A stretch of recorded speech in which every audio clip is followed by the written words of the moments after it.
हजरत हसन बसरी रहमतुल्लाह की जिंदगी के 4 वाकयात।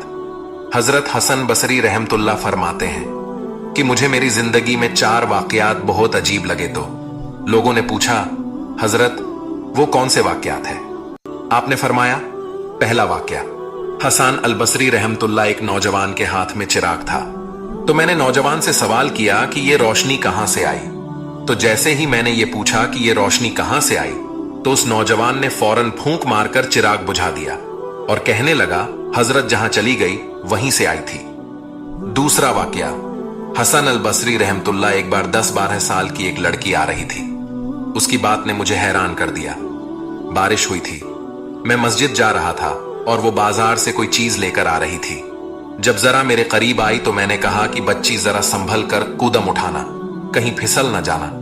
जब मैंने ये कहा तो उसने आगे से जवाब दिया, हजरत मैं फिसल गई तो मुझे नुकसान होगा, आप जरा संभल कर कदम उठाना, अगर आप फिसल गए तो कौम का क्या बनेगा। कहने लगे, उस लड़की की बात मुझे आज तक याद है। उस लड़की ने कहा था कि आप संभल कर कदम उठाना, अगर आप फिसल गए तो कौम का क्या बनेगा।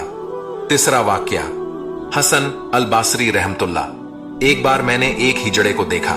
जब उसे पता चल गया कि मैंने उसे पहचान लिया है तो मुझसे वो कहने लगा कि मेरा राज न खोलना, अल्लाह ताला कयामत के दिन तुम्हारे राजों पर पर्दा डालेंगे। चौथा वाकया, हसन अल बसरी रहमतुल्लाह एक आदमी नमाज पढ़ रहा था। उसके सामने से एक औरत रोती हुई खुले चेहरे खुले सर के साथ उसके आगे से गुजरी।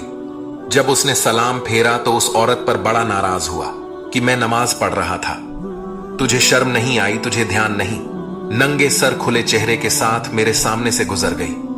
औरत ने पहले तो माफी मांगी और फिर माफी मांगकर कहने लगी, देखो मेरे मियां ने मुझे तलाक दे दी है और मैं उस वक्त गमज़दा थी, मुझे पता न चला कि आप नमाज पढ़ रहे हैं या नहीं। मैं इस हालत में आपके सामने से गुजर गई, मगर मैं हैरान इस बात पर हूं कि तुम अल्लाह की मोहब्बत में कैसे गिरफ्तार हो कि खड़े हो परवरदिगार के सामने और देख मेरा चेहरा रहे हो। हसन बसरी रहमतुल्लाह फरमाते हैं कि उस औरत की ये बात मुझे आज तक याद है। सबक, और वाकई हमारी नमाज का यही हाल है। नीचे की मंजिल पर अगर नमाज पढ़ रहे हों और ऊपर की मंजिल में कोई हमारा नाम ले दे तो हमें नमाज में पता चल जाता है कि हमारा नाम पुकारा गया है। हमारी नमाज की तवज्जह का ये आलम है। प्यारे दोस्तों, अगर आप लोगों को हमारी ये वाकयात पसंद आई हो और अगर आपको इस वाकयात से कुछ इल्म हासिल हुआ हो तो नीचे दिए गए शेयरिंग और लाइक को दबा के बराए मेहरबानी इसको शेयर जरूर कर दें। शुक्रिया।